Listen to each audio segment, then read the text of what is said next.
राधे गोविंद।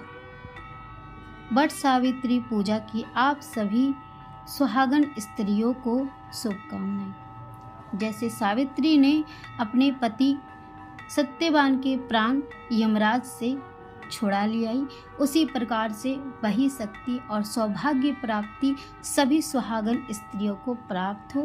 आपके जीवन खुशमय हो और पुण्य की प्राप्ति हो।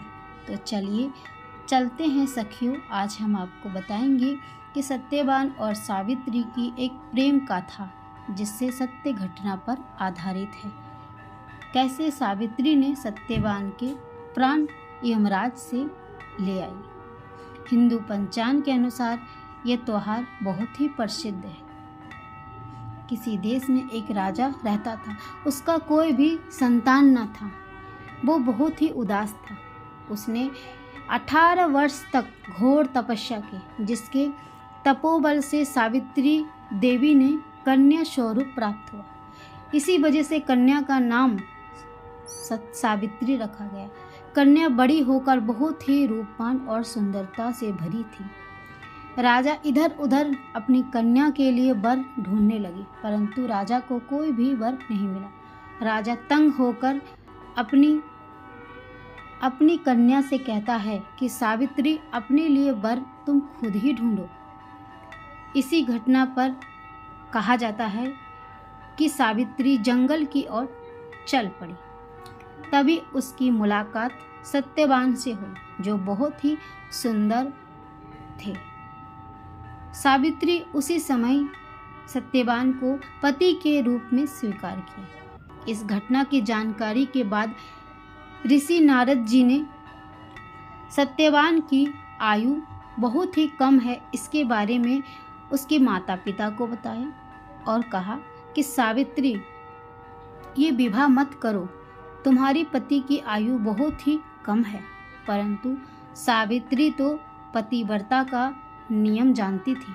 उसने एक भी पग इधर से इधर ना हिलाई और कहने लगी कि मैं अपने पति के कोई भी आयु हो, मैं साथ में ही रहूंगी।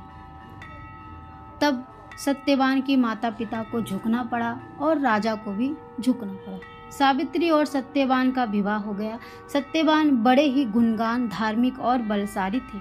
वे अपने माता पिता के प्रतिदिन सेवा करते थे। सावित्री राजपाट सब छोड़ जंगल की ओर एक कुटिया में रहने लगी। उन्होंने वस्त्र आभूषण सब कुछ त्याग दिया और अंधे सास ससुर की सेवा करने लगी।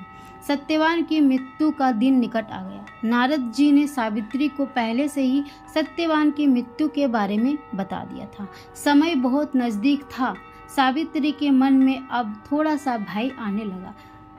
उन्होंने 3 दिन पहले ही उपासना शुरू कर दी। नारद मुनि ने कहते अनुसार पितरों का पूजन भी किया। प्रत्येक दिन की तरह सत्यवान भोजन बनाने हेतु जंगल में लकड़ी काटने गए। सावित्री भी पीछे पीछे चली गई। जब प्राण त्यागने का समय आया, तब सत्यवान लकड़ी काटने पेड़ पर चढ़ा। उसी समय सत्यवान का सिर नीचे की ओर लटक गया। सावित्री पति का सिर अपने गोद में रखकर सहलाने लगी। तभी यमराज आते दिखाई दिए। सत्यवान के प्राण लेकर जाने लगी। सावित्री भी यमराज के पीछे पीछे चली गई। उन्होंने बहुत ही मना किया, परंतु सावित्री ने नहीं माना। जहाँ मेरे पतिदेव जाएंगे वहीं मैं भी जाऊंगी। बार बार मना करने के बाद भी सावित्री पीछे पीछे चलती रही। सावित्री के इसी प्रकार से पतिव्रता को देखकर यम ने एक एक करके बहुत से वरदान दिए। जैसे कि सास ससुर को अंधे से आंख मिल गई, उसका खोया हुआ राजपाट मिल गया, उसके मान सम्मान मिल गए। फिर भी सावित्री यमराज की बातों में नहीं आई। यमराज ने फिर से सत्यवान को ना छोड़ने के लिए कहा। सावित्री ने कहा, आप मुझे वचन दो, एक और वरदान दो, मुझे संतान की प्राप्ति हो और मैं सौभाग्यवती बनी रहूं। यम ने बिना सोचे समझे प्रसन्नता होने के कारण